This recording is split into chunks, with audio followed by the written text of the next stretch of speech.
그렇게 죽어가는 듯한 시간은 흘러 출소날이 되었습니다. 홀로 여주교도소를 나와 아무도 없는 여주 산골 한복판에서 이제는 살이 너무 빠져 헐렁이는 옷을 입고 택시를 기다리는데 눈물이 정말 많이 났습니다. 나쁜 마음을 먹었던 것도 아니고 그저 외로웠을 뿐인데 왜 이렇게 된 것일까요? 구치소에 들어가기 전에 급하게 퇴사한 회사에는 이미 소문이 퍼져 누구도 제 연락을 달갑게 받아주지 않았습니다. 분한 마음에 그 여자가 살고 있다던 집과 회사를 몰래 찾아가 봤는데 설거지할 때, 운전할 때 듣는 고품격 토크쇼 서른톡 TV에 오신 걸 환영합니다.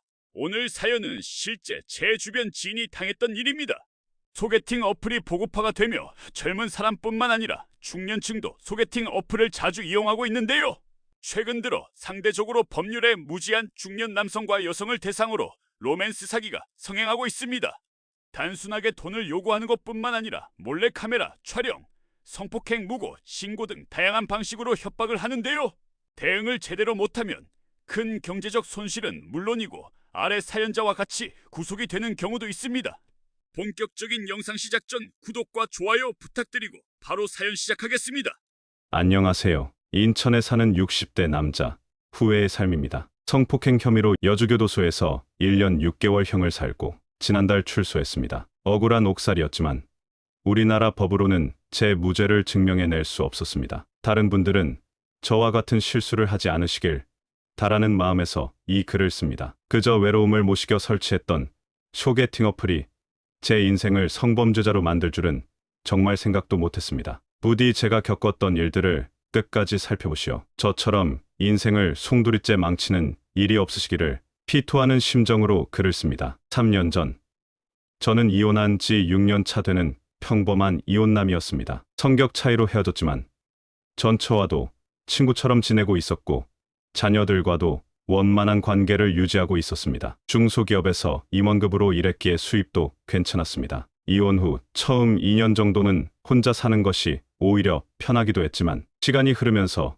외로움이 찾아오기 시작했습니다. 집에 돌아와 현관문을 열면 인사할 사람이 없다는 것이 점점 더 크게 다가왔습니다. 직장 생활도 변화가 생겨 스트레스가 증가했고 이제는 그런 위안도 없었습니다. 그래서 사람들과 만날 수 있는 기회를 찾기 시작했습니다. 등산 동호회, 독서 모임, 와인 동호회까지 가입했지만 대부분 일시적인 만남에 그쳤고 깊은 관계로 발전하기는 어려웠습니다. 동호회에서 몇몇 여성분들과 개인적으로 만남을 가지기도 했지만 대부분은 한두 번 만남 이후 연락이 끊어졌습니다. 어느 날 회사 회식 자리에서 한 후배가 소개팅 앱을 제안했고 호기심에 다운로드 받았습니다. 프로필 작성이 끝나고 앱을 열어보니 수많은 여성들의 프로필이 나왔습니다. 첫날 몇몇 여성들과 메시지를 주고받게 되었습니다. 앱을 열어보니 수많은 여성들의 프로필이 나왔습니다. 나이대별로, 지역별로 필터링도 가능했습니다. 처음에는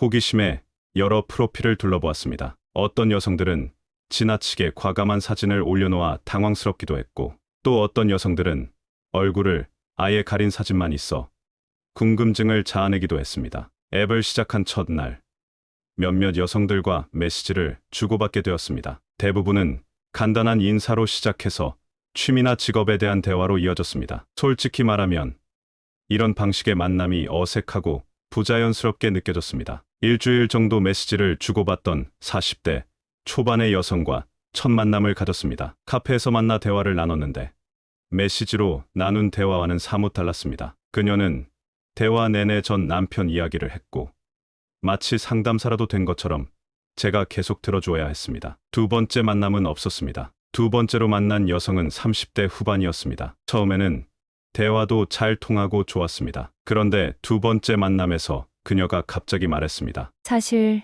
저 아직 이혼한 건 아니에요. 별거 중이고 이혼 소송 진행 중인데 아직 확정은 안 됐어요. 유부녀였던 것입니다. 그 자리에서 바로 헤어졌고 더 이상 연락하지 않았습니다. 세 번째로 만난 여성은 말이 많고 활발한 40대 중반이었습니다. 두 번 정도 만났는데 세 번째 약속 자리에서 그녀가 갑자기 저에게 물었습니다. 오늘 좋은 시간 보내려면 얼마 정도 생각하고 계세요? 순간 당황했습니다. 무슨 말인지 이해하지 못했거든요. 그녀는 제 표정을 보더니 웃으면서 말했습니다. 농담이에요. 그냥 장난친 거예요. 하지만 그 이후로도 자꾸 돈 이야기를 하는 것이 불편했고 결국 그녀와도 연락을 끊었습니다. 나중에 알고 보니 그녀는 데이트를 빙자한 성매매를 하는 여성이었습니다. 이런 식으로 몇 번의 실패를 경험하면서 소개팅 앱에 대한 기대는 점점 낮아졌습니다. 역시 이런 방식으로는 진정한 인연을 만나기 어렵구나라고 생각하게 됐죠. 앱을 삭제할까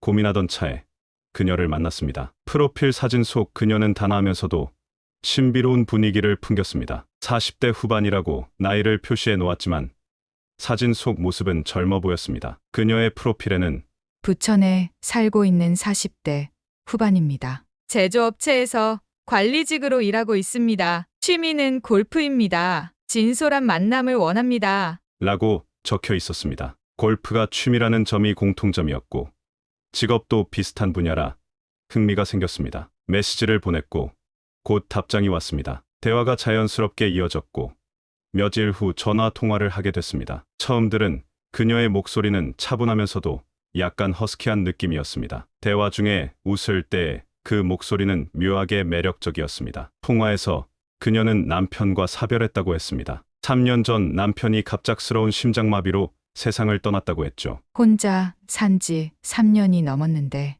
이제는 누군가와 새롭게 시작해보고 싶어요. 그녀의 말에 공감이 됐습니다. 저도 비슷한 마음이었으니까요. 첫 만남은 인천의 한 카페에서 이루어졌습니다. 약속 시간보다 10분 정도 일찍 도착해 자리에 앉아 있는데 카페 문이 열리며 그녀가 들어왔습니다. 프로필 사진보다 실제 모습이 더 아름다웠습니다. 키는 165cm 정도로 날씬했고 흰색 블라우스에 검은색 스커트를 입고 있었습니다. 단정하게 묶은 머리와 자연스러운 화장이 세련된 인상을 주었습니다. 가장 눈길을 끈 것은 그녀의 걸음걸이였습니다. 자신감 있고 우아한 걸음걸이에서 묘한 매력이 느껴졌습니다. 그녀는 절 발견하고 미소 지으며 다가왔습니다. 가까이서 보니 그녀의 눈이 특히 인상적이었습니다. 또렷한 쌍꺼풀 아래 반짝이는 눈동자는 지적인 느낌과 함께 어딘가 모르게 관능적인 매력도 있었습니다. 기다리셨어요? 제가 조금 늦었네요. 아니에요. 제가 일찍 와서 기다린 거예요. 첫 대화부터 어색함 없이 자연스러웠습니다. 그녀는 대화를 이끌어가는 능력이 탁월했습니다. 제가 말할 때는 진지하게 듣고 적절한 질문과 리액션으로 대화를 풍성하게 만들었습니다. 그녀가 커피잔을 들 때마다 살짝 보이는 가늘고 긴 손가락과 깔끔하게 정돈된 붉은색 네일이 눈길을 끌었습니다. 대화 중 가끔 입술을 살짝 깨물거나 머리카락을 귀 뒤로 넘기는 자연스러운 몸짓에서 여성스러운 매력이 느껴졌습니다. 우리는 골프 이야기로 대화가 더욱 활발해졌습니다. 그녀는 5년 전부터 골프를 쳤다고 했고 핸디캡도 꽤 낮은 편이라고 했습니다. 다음에 기회가 되면 함께 라운딩 한번 해요. 제가 좋아하는 골프장이 있는데 경치가 정말 좋거든요. 그녀의 제안에 기꺼이 동의했습니다. 첫 만남치고는 대화도 잘 통하고 공통점도 많아 기분이 좋았습니다. 식사를 하기로 해서 근처 이탈리안 레스토랑으로 이동했습니다. 그녀는 와인에 대한 지식도 상당했습니다. 소믈리에에게 와인을 추천받을 때 전문 용어를 사용하며 대화하는 모습이 인상적이었습니다. 식사 중에 그녀는 자신의 이야기를 더 들려주었습니다. 대학에서 경영학을 전공했고 졸업 후 바로 지금의 회사에 입사해 15년 넘게 일하고 있다고 했습니다. 남편과는 소개팅으로 만나 5년 정도 결혼 생활을 했다고 했죠. 아이는 없어요. 일에 집중하다 보니 아이를 가질 타이밍을 놓쳤던 것 같아요. 그녀의 말투나 행동에서 거짓말 같은 건 느껴지지 않았습니다. 오히려 솔직하고 진솔한 모습이 믿음직스럽게 느껴졌습니다. 첫 만남은 3시간 정도 이어졌고 헤어질 때쯤 그녀가 살짝 미소 지으며 말했습니다. 오늘 정말 즐거웠어요. 다음에 또 만나요. 집으로 돌아오는 길. 오랜만에 설렘을 느꼈습니다. 그녀와의 대화가 계속 머릿속에 맴돌았습니다. 특히 그녀가 웃을 때 살짝 보이는 보조개와 눈가의 주름이 자꾸 생각났습니다. 첫 만남을 가진 여성들 중 가장 인상적이었습니다. 이틀 후 그녀에게서 연락이 왔습니다. 주말에 골프장 예약이 되어 있는데 함께 가지 않겠냐고 제안했습니다. 당연히 수락했죠. 주말에 만난 그녀는 또 다른 매력을 보여주었습니다. 골프웨어를 입은 모습이 더욱 활기차고 생동감 있어 보였습니다. 몸에 딱 맞는 골프웨어는 그녀의 날씬하면서도 곡선미 있는 몸매를 더욱 돋보이게 했습니다. 골프장에서 그녀의 스윙 폼은 정말 아름다웠습니다. 균형 잡힌 자세와 부드러운 스윙이 오랜 연습의 결과임을 알 수 있었습니다. 라운딩을 마치고 클럽하우스에서 식사하며 나눈 대화는 더욱 편안하고 즐거웠습니다. 오랜만에 이렇게 즐겁게 골프 쳤어요. 함께해서 정말 좋았습니다. 제 말에 그녀는 수줍게 미소 지었습니다. 그날 헤어질 때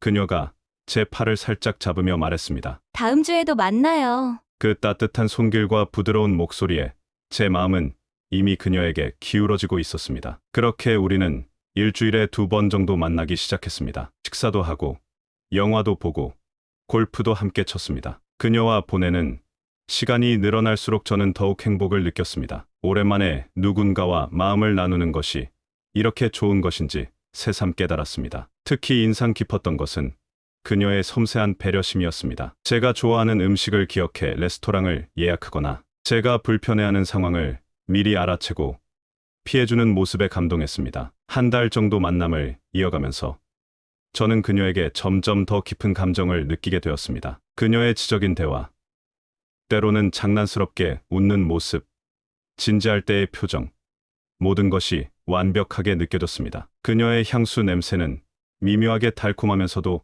신비로운 느낌이었습니다. 가끔 바람이 불 때 그녀의 머리카락에서 풍겨오는 그 향기에 저는 자꾸만 설레곤 했습니다. 지금 생각해보면 그 모든 것이 너무 완벽했습니다. 너무 이상적이었습니다. 어쩌면 그것이 함정의 시작이었을지도 모릅니다. 하지만 당시에 저는 그저 행복했습니다. 오랜 외로움 끝에 만난 그녀는 제게 새로운 활력과 기쁨을 주었으니까요. 한 달이 지나는 동안 우리는 점점 더 가까워졌습니다. 일주일에 2번 정도 꾸준히 만나면서 서로에 대해 더 많이 알아갔습니다. 그녀는 자신의 일상을 자연스럽게 공유했고 저 역시 마찬가지였습니다. 그녀의 이름은 지영이었습니다. 지영 씨는 부천의 한 아파트 단지에 혼자 살고 있다고 했습니다. 남편을 잃은 후 시댁과의 관계도 소원해졌고 친정 부모님은 지방에 계신다고 했습니다. 그래서 주로 혼자 시간을 보내는데 외롭지만 나름대로 적응했다고 했습니다. 처음에는 정말 많이 힘들었어요. 갑자기 혼자가 된다는 게 생각보다 훨씬 외롭더라고요. 그녀의 말에 깊이 공감했습니다. 저 역시 이혼 후 느꼈던 그 허전함과 외로움이 떠올랐으니까요. 저도 그랬어요. 처음에는 자유롭다는 게 좋았는데 시간이 지날수록 누군가와 대화하고 싶은 마음이 커지더라고요. 지영 씨는 회사에서도 꽤 인정받는 직원이었습니다. 판매 관리팀에서 중간 관리자로 일하면서 실적도 좋고 후배들의 신뢰도 두텁다고 했습니다. 회사 이야기를 할 때는 특히 생기가 넘쳤습니다. 일이 제 삶의 중심이에요. 힘들 때마다 일에 집중하면서 버텼거든요. 업무에 대한 열정과 책임감이 느껴졌습니다. 저 역시 직장 생활 이야기를 나누면서 서로의 경험과 고충을 공유했습니다. 비슷한 위치에서 일하다 보니 공감대도 많았습니다. 우리의 데이트는 다양했습니다. 식사를 하고 영화를 보고 때로는 그냥 카페에 앉아 몇 시간씩 대화를 나누기도 했습니다. 하지만 가장 즐거웠던 시간은 역시 함께 골프를 치러 갔을 때였습니다. 한 번은 주말에 새벽부터 나가 아침 이슬을 맞으며 라운딩을 했습니다. 안개가 살짝 낀 골프장은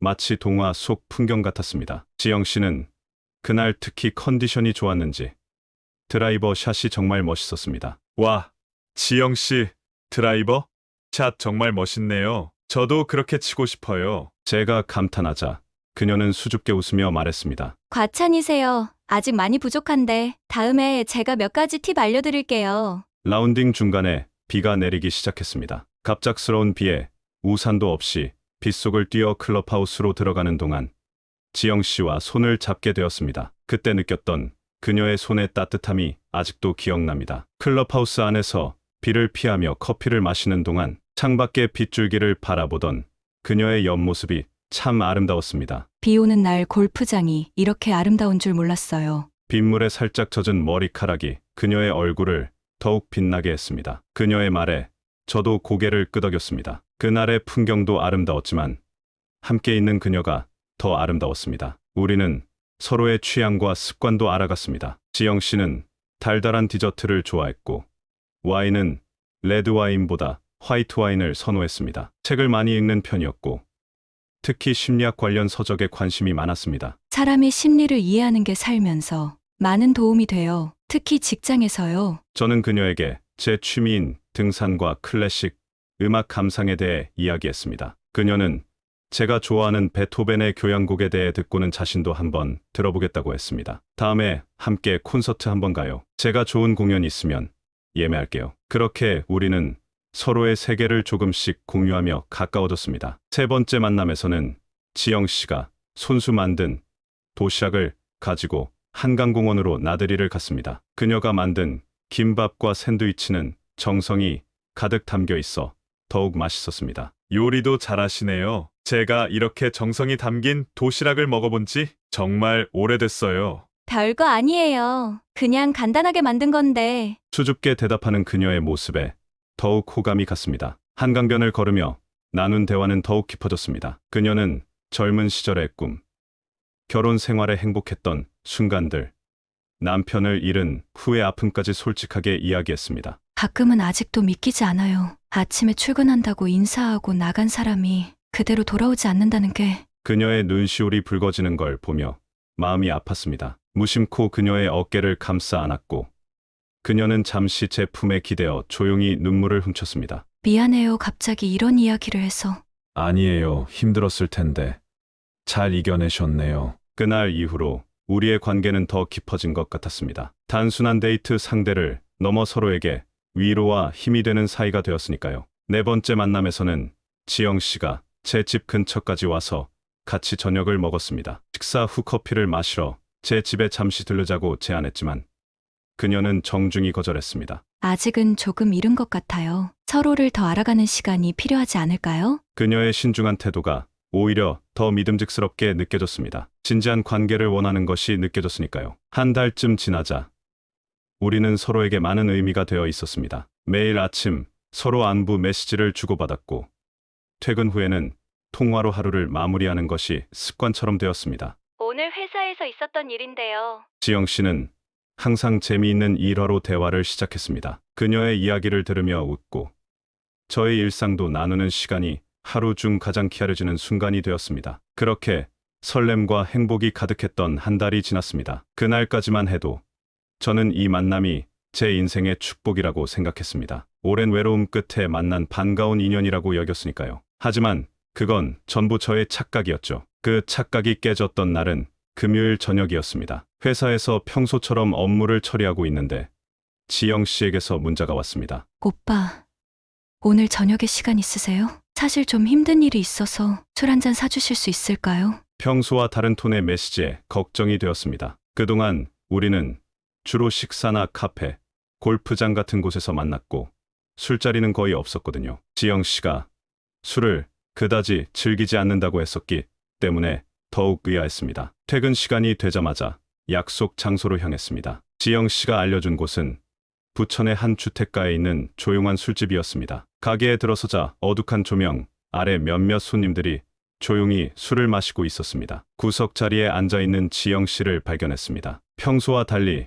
피곤해 보이는 얼굴이었습니다. 자리에 앉자 지영 씨는 바로 소주를 주문했습니다. 평소에는 와인이나 맥주를 조금씩 마시던 그녀가 소주를 주문하는 것이 의외였습니다. 지영 씨는 한숨을 쉬며 이야기를 시작했습니다. 사실 오늘이 남편이 떠난 날이에요. 3년이 지났는데도 이날만 되면 아직도 가슴이 아파요. 그녀의 눈에 눈물이 맺혔습니다. 그리고 회사에서도 일이 잘 안 풀려서 프로젝트 하나가 문제가 생겨서 책임을 져야 할 것 같아요. 그녀의 말에 위로의 말을 건네며 술잔을 기울였습니다. 원래 저는 술을 꽤 잘 마시는 편입니다. 소주 한 병 정도는 거뜬히 마실 수 있었죠. 지영 씨는 평소와 달리 술을 꽤 많이 마셨습니다. 소주 한 병을 거의 다 마시더니 표정이 점점 풀어지기 시작했습니다. 평소에 단정하고 차분한 모습과는 다르게 약간 감정적이고 친밀해지는 모습이었습니다. 오빠 진짜 고마워요. 이렇게 제 이야기 들어주고. 지영 씨의 목소리가 조금 달라졌습니다. 더 부드럽고 낮은 톤이었습니다. 그리고 점점 더 가까이 다가와 앉았습니다. 지영 씨, 많이 취하신 것 같은데 그만 마시는 게 어떨까요? 괜찮아요. 오늘은 좀 마시고 싶어요. 오랜만에 편하게 마음 터놓고 이야기할 수 있는 사람이랑 있으니까. 그녀는 자연스럽게 제 손을 잡았습니다. 순간 당황했지만 술김에 그러는 거라 생각하고 넘어갔습니다. 대화는 계속되었고 술도 더 마셨습니다. 주문한 안주도 거의 다 먹고 두 번째 소주병도 반쯤 비었을 때였습니다. 지영 씨는 눈에 띄게 취해 보였습니다. 말투도 더 느려졌고 가끔 비틀거리기도 했습니다. 오빠 저 좀 화장실. 그녀가 자리에서 일어나려다 비틀거렸습니다. 저도 일어나 그녀를 부축했습니다. 제가 도와드릴게요. 화장실 앞까지 그녀를 데려다주고 기다렸습니다. 잠시 후 화장실에서 나온 그녀는 더 취해 있었습니다. 걸음걸이가 불안정했고 제 팔을 꽉 잡았습니다. 이제 집에 가시는 게 좋을 것 같아요. 많이 취하셨네요. 집에 가기 싫어요. 그날은 그녀의 말이 느리고 어눌했습니다. 이대로 그녀를 집에 보낼 수는 없었습니다. 택시를 타더라도 혼자서는 위험해 보였습니다. 그럼 제가 집까지 데려다 드릴게요. 아니, 집에는 안 갈래요. 그냥 여기 근처에 모텔 있는데 거기서 좀 쉬었다가. 그녀의 말에 당황했습니다. 하지만 그녀의 상태를 보니 그대로 보낼 수는 없었습니다. 어쩔 수 없이 그녀를 부축해 근처 모텔로 향했습니다. 모텔 로비에 도착해서 방을 하나 잡았습니다. 데스크 직원이 의심스러운 눈길로 우리를 보았지만 특별히 말하지는 않았습니다. 방으로 들어가자마자 지영 씨는 침대에 쓰러지듯 누웠습니다. 물 좀 드세요. 숙취에 도움이 될 거예요. 물을 한 잔 따라 그녀에게 건넸습니다. 그녀는 간신히 몸을 일으켜 물을 마시더니 다시 누웠습니다. 저는 이만 가보겠습니다. 좀 쉬세요. 방을 나서려는데 그녀가 갑자기 제 손을 잡았습니다. 가지 마세요. 오늘 밤은 같이 있어요. 그녀의 목소리가 달라졌습니다. 어눌한 말투 속에서도 유혹적인 톤이 느껴졌습니다. 그리고 갑자기 자리에서 일어나 제게 다가와 키스했습니다. 순간 당황했지만 솔직히 말하면 그동안 그녀에게 호감을 가지고 있었기에 거부감은 없었습니다. 그녀의 부드러운 입술과 향수 냄새가 저를 사로잡았습니다. 지영 씨, 이러면 말을 제대로 잇지 못했습니다. 그녀는 계속해서 저에게 다가왔고 블라우스의 단추를 하나씩 풀기 시작했습니다. 오빠 나 외로워요. 오늘만 나랑 같이 있어줘요. 이성적으로는 이러면 안 된다는 생각이 들었습니다. 그녀는 취해 있었고 정상적인 판단을 하기 어려운 상태였으니까요. 하지만 한편으로는 저도 남자였습니다. 좋아하는 여자가 그렇게 다가오는데 거절하기 쉽지 않았습니다. 결국 저는 그녀의 유혹에 넘어갔습니다. 서로의 옷을 벗기며 키스했고 함께 침대로 향했습니다. 그날 밤 우리는 서로의 품에 안겼습니다. 다음 날 아침 눈을 떴을 때 지영 씨는 이미 사라진 후였습니다. 옆자리는 비어 있었고 그녀의 옷가지나 가방도 모두 사라져 있었습니다. 마치 어제 있었던 일이 꿈처럼 느껴졌습니다. 핸드폰을 확인해 보니 지영 씨에게서 온 문자나 부재중 전화도 없었습니다. 조금 의아했지만 급한 일이 있었나 보다 하고 생각했습니다. 그날 회사에서 지영 씨에게 문자를 보냈습니다. 어제 괜찮으셨어요? 갑자기 가셔서 걱정됐어요. 하지만 답장이 없었습니다. 통화를 시도해봤지만 전화도 받지 않았습니다. 이틀, 사흘이 지나도 연락이 없자 불안한 마음이 들기 시작했습니다. 일주일 정도가 지났을 때 갑자기 지영 씨에게서 문자가 왔습니다. 정말 실망했습니다. 제가 많이 취해서 정신이 없었는데 그걸 이용하다니 믿고 같이 술자리를 가진 건데 이렇게 술 취한 여자를 상대로 범죄를 저지르는 분인 줄 몰랐습니다. 충격적인 내용에 당황했습니다. 무슨 말인지 이해할 수 없었습니다. 곧바로 전화를 걸었습니다. 지영 씨, 무슨 말씀하시는 거예요? 우리는 서로 원해서. 그게 원해서 한 거였나요? 제가 그렇게 취해 있었는데? 하지만 지영 씨가 먼저 키스하고. 제가 언제요?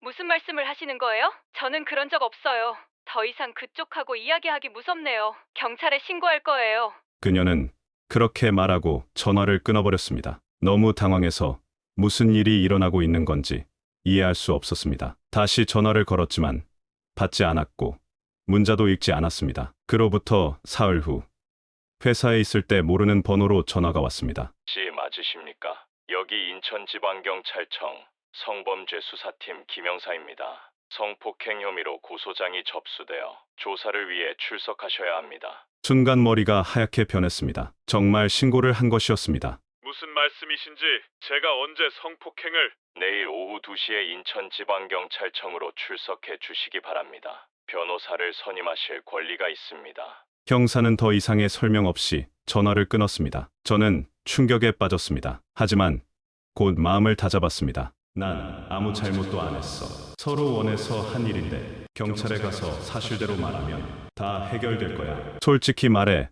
변호사까지 선임할 필요가 있을까 싶었습니다. 제가 억지로 지영 씨를 강제한 것도 아니고 모든 것이 합의하에 이루어진 일이었으니까요. 변호사를 선임하는 것이 오히려 제가 죄를 지었다는 인상을 줄 것 같아 그냥 혼자 가기로 결정했습니다. 다음 날 약속된 시간에 인천지방경찰청에 도착했습니다. 성범죄 수사팀을 찾아가니 김 형사가 저를 맞이했습니다. 50대 초반으로 보이는 중년 남성이었습니다. 친절한 인상에 차분한 말투였습니다. 씨, 이쪽으로 오세요. 조사실에서 이야기 나누겠습니다. 조사실로 들어가자 김 형사는 의자를 권했습니다. 변호사는 안 선임하셨나요? 네. 제가 잘못한 일이 없어서요. 사실대로 말하면 오해가 풀릴 거라고 생각합니다. 김 형사는 고개를 끄덕이며 말했습니다. 그렇군요. 네. 사실 이런 경우가 종종 있습니다. 어떤 일이 있었는지 솔직하게 말씀해 주시면 됩니다. 김 형사의 편안한 태도에 저도 긴장을 풀고 그날 있었던 일을 처음부터 끝까지 설명했습니다. 지영 씨가 먼저 연락해서 만났고 술을 마시다가 그녀가 취해서 모텔로 데려갔다는 것, 그리고 그녀가 먼저 키스하고 다가왔다는 것까지 모두 사실대로 말했습니다. 김 형사는 고개를 끄덕이며 집중해서 들었습니다. 그리고는 물었습니다. 그럼 씨 말씀으로는 지영 씨가 술에 많이 취해 있긴 했지만 성관계는 서로 합의하에 이루어졌다는 거죠? 네, 맞습니다. 지영 씨가 먼저 저에게 다가왔고 저도 거부감 없이 응했습니다. 그렇다면 지영 씨가 취해 있다는 사실은 알고 계셨던 거네요? 네,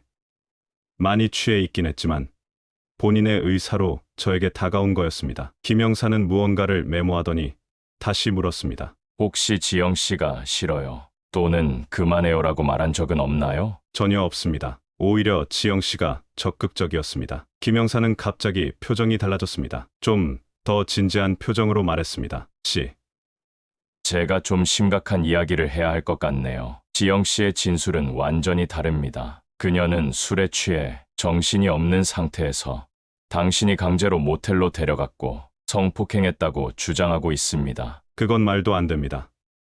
저는 그런 적이 없어요. 진정하세요.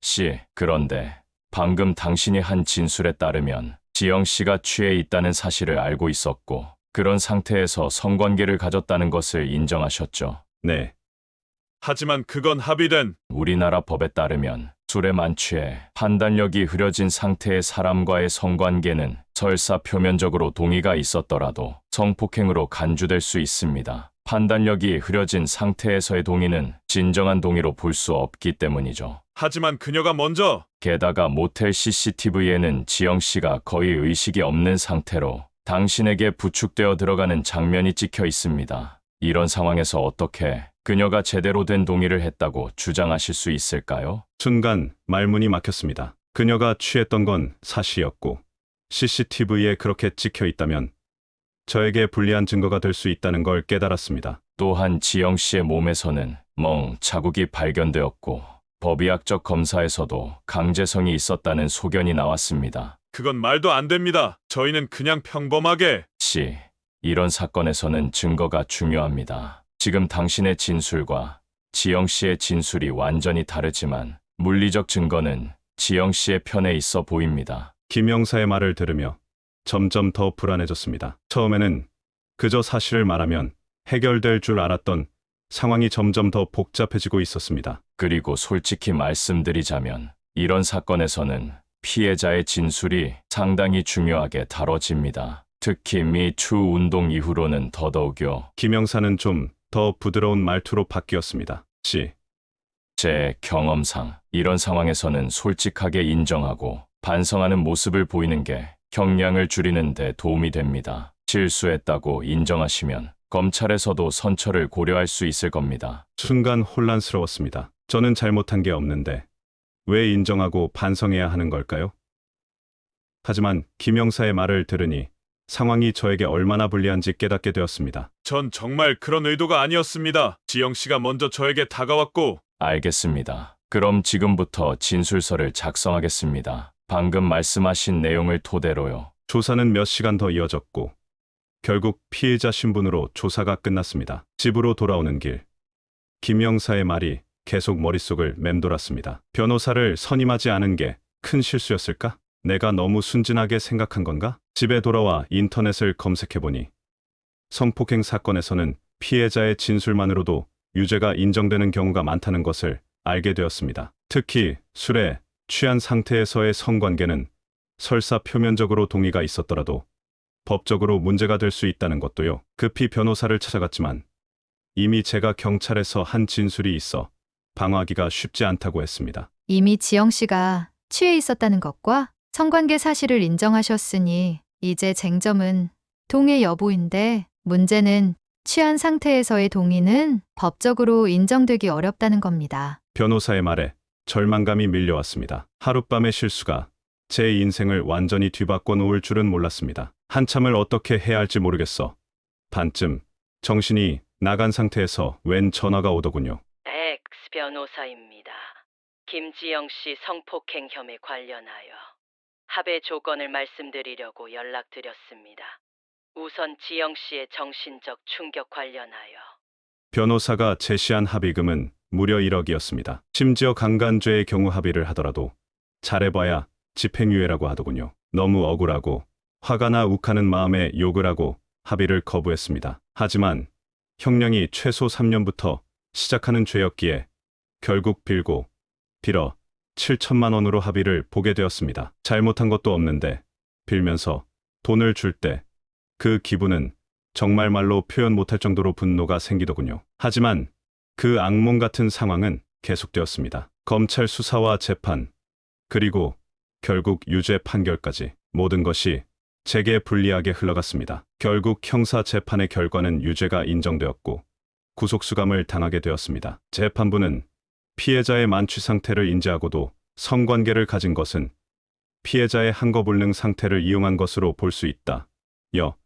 형법 299조 중간간죄 위반으로 1년 6개월의 실형을 선고했습니다. 판사님이 선고 이유를 설명하실 때 피해자와의 합의에 따른 선처 호소가 있었기에 감형을 해주었다고 말을 했지만 그 말들이 귀에 들어오지 않았습니다. 단지 1년 6개월이라는 숫자만이 머릿속을 맴돌았습니다. 구치소에서 수개월을 보낸 후 저는 여주교도소로 이송되었습니다. 구치소와 교도소는 달랐습니다. 구치소는 재판을 기다리는 미결수들이 있는 곳이라 아직 희망이 있었습니다. 그러나 교도소는 달랐습니다. 이미 형이 확정되어 복역 중인 사람들의 체념이 공기 중에 묻어 있었습니다. 특히나 60대의 나이에 교도소에 들어온 것은 더욱 힘들었습니다. 젊은 재소자들은 제 나이를 비웃었고 비슷한 나이대의 재소자들은 성범죄자라는 이유로 저를 멀리했습니다. 교도소에서 저는 완전히 고립되었습니다. 아들이 면회를 왔을 때는 잠시나마 바깥 세상과 연결된 느낌이 들어 기뻤습니다. 하지만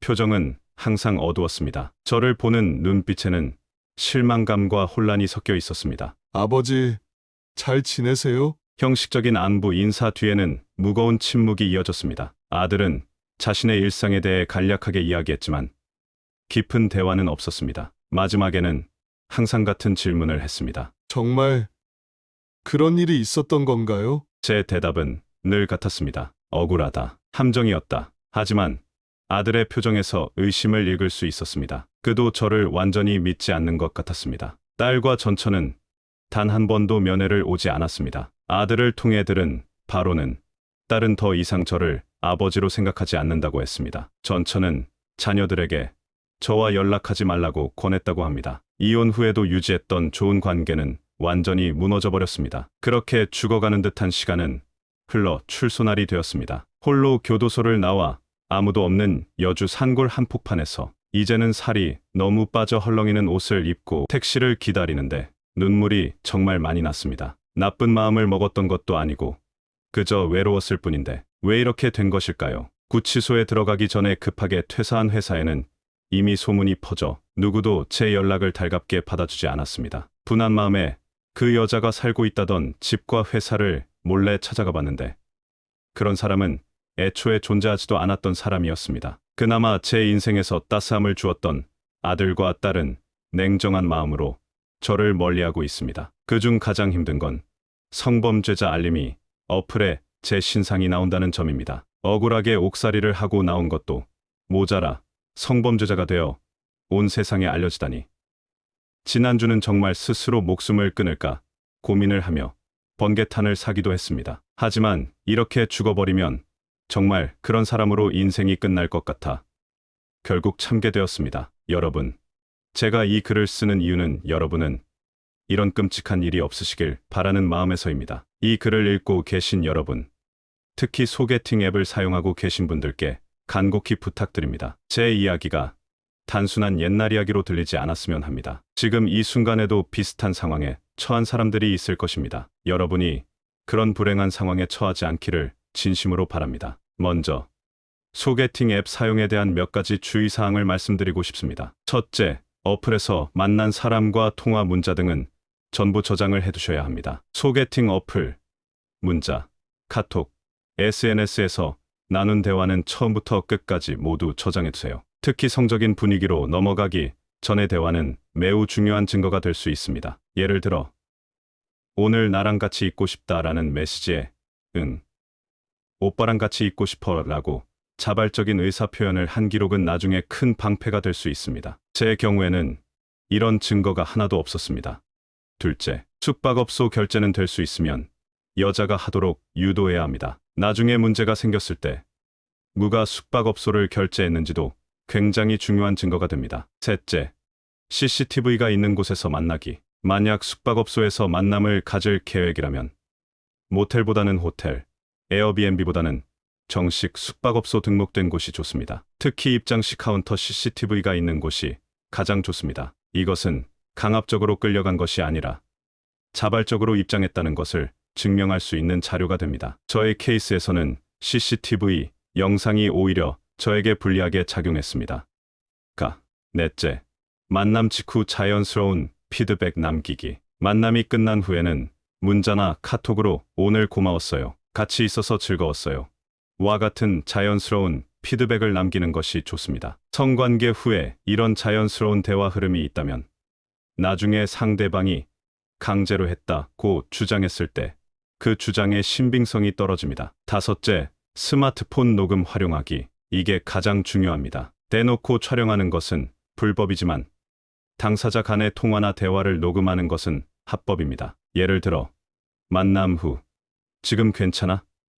라고 물었을 때 응, 괜찮아 라고 대답하는 대화를 녹음해둔다면 상대방이 나중에 말을 바꿔도 당시의 분위기를 입증할 수 있습니다. 여섯째, 상대가 돈 이야기를 꺼내면 즉시 증거 확보하기. 만약 상대방이 그날 일 생각해보니 좀 아닌 것 같아. 그냥 500만 원만 주면 조용히 넘길게와 같은 이야기를 한다면 이는 공갈죄나 무고죄의 명백한 증거가 됩니다. 이런 상황이 발생하면 절대 합의금을 지불하지 말고 먼저 변호사나 경찰과 상담하세요. 일곱째, 성관계 전 거절 표현이 나오면 절대 진행하지 않기. 아무리 분위기가 좋더라도 싫어 또는 좀 아닌 것 같아와 같은 거절 표현이 나왔다면 즉시 중단해야 합니다. 나중에 상대방이 당시에는 무서워서 말하지 못했다고 주장하면 이를 반박하기 매우 어렵습니다. 여덟째, 카드 결제와 위치 기록 남기기.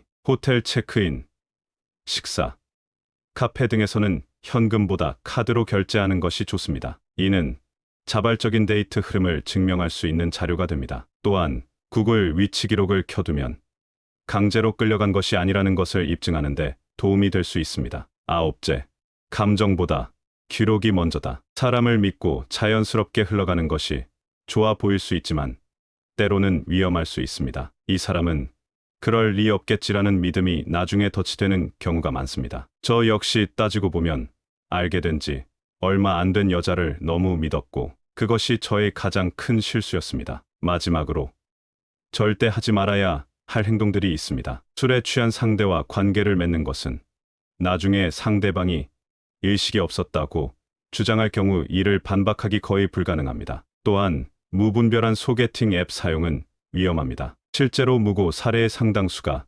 앱에서 만난 상대와 관련이 있다고 합니다. 제가 이런 조언을 미리 알았더라면 아마도 지금과 같은 상황에 처하지 않았을 것입니다. 여러분은 저의 실수를 반복하지 않기를 바랍니다. 항상 자신을 보호하는 것이 가장 중요합니다. 그리고 만약 이런 조치를 전부했음에도 고소를 당한다면 절대로 혼자서 조사를 받으시면 안 됩니다. 형사들은 눈앞에 있는 사람이 무조건 범인이라고 생각을 합니다. 믿어주는 척, 이해해주는 척하면서 재판에서 불리한 발언을 하게 하는 게 형사들의 기술입니다. 모든 대답은 반드시 변호사와 함께 하셔야 합니다. 요즘 중년들을 노리는 꽃뱀들이 정말 많아졌다고 합니다. 긴 글이었지만 다른 분들은 저처럼 단 한 번의 실수로 인생이 통째로 망가지는 일이 없기를 바라며 피토하는 심정으로 글을 썼습니다. 부디 그냥 넘기지 마시고 기억해 주시길 바라겠습니다. 저는 이만 물러갑니다. 감사합니다.